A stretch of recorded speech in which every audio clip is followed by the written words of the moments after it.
Hi, இது என்னோட Sunday happening. Cycle எடுத்துக்கொண்டு போய் வீட்டுக்கு தேவையான சாமான் கொஞ்சம் வாங்கிட்டு வந்து பிள்ளைகள்ட்ட என்ன வேணும் கேட்டேன். ஹோம்மேட் பேக்கர் ரெண்டினம். ஒரு ஆரோக்கிய பேக்கர். பேக்கர் பண்ண நான் தானே வளமையாக பேக் பண்ணுறேன். நீட்டு சரியான வெயில். வீட்டுக்குள்ள நிற்கவே அவனுக்கு 2 மணி தான் இருந்தது. அதனால பேக்கிங்கை ஸ்கிப் பண்ணிட்டு ப்ரௌன் பேக்கிங் பேன் இருக்கு, அதை வாங்கிட்டு வந்து செய்து சாப்பிட்டது. இது வந்து ஸ்ரீலங்காலேருந்து ஹேண்ட் லக்கேஜில் கொண்டு வந்து நான் சிரட்டையில் செஞ்ச ஒரு ஃப்ளவர் பாஸ்கெட் மாதிரி ஒரு சின்ன பூ உடைஞ்சு போச்சு, ஒட்டெல்லாமே வச்சுக்கிறேன்.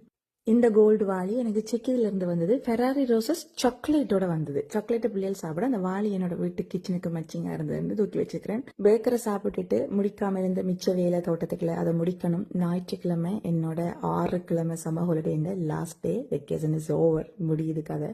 திங்கக்கிழமை நைட் டியூட்டியில் ஜாயின் பண்ணணும். பிள்ளை வந்து தண்ணியோட காவல். அம்மா கேஸ் எடுத்து எரிக்கும் போது ஏதாவது தாவரை தெரிச்சிடக்கூடாது முந்தின மாதிரி. எல்லாம் அரிச்சு கிழிச்சு தாவரமெல்லாம் ஷேப் பண்ணி எல்லா குப்பையும் அள்ளி கட்டி வச்சுட்டு பக்காவா வீடு அண்ட் தோட்டம் என்னோட கண்ட்ரோலுக்கு எடுத்தாச்சு. ஒரே ஒரு வேலை பெண்டிங். இந்த நான் எரிச்ச மரம் வடிவில்லாமல் இருக்கு. அப்படியே தரிப்பம் அந்த நடுவாளைன்னு பார்த்து நின்றுட்டு இருக்கிற ஆயுதங்களை கொண்டும் அதை முடியவில்லை. என்னடா இவ்வளவு முடியுது இது முடியலையேன்னு யோசிச்சுட்டு அங்கே நேர வீடியோவில் முன்னால் ஒரு வீடு தெரியுதானே, அவர் ஒரு 90 வயசு தாத்தா இருக்கிறார். உனக்காக நான் இருக்கிறேன், உனக்காக நான் இருக்கிறேன். இந்த மூச்சுக்கு 300 தடவை சொல்லுவார். நாளைக்கு குட்டி இந்த வரத்தம் விட போறேன், வெட்டு இந்த மரத்தில் நடுவாளே. வேலை முடிய இரவு 8:30 போச்சு. பட் வெளிச்சமா தானே இருக்கும். 10:30க்கு தானே சன்செட். சரி, எங்களோட சிட்டியில நிறைய டூரிஸ்ட் இருப்பாங்க சம்மர் டைம்ல, கலகலப்பா இருக்கும். நானும் அப்படியே கப்பலோரம், கடலோரம், காப்பரோரம் சுத்தி நடந்துட்டு வந்தேன்.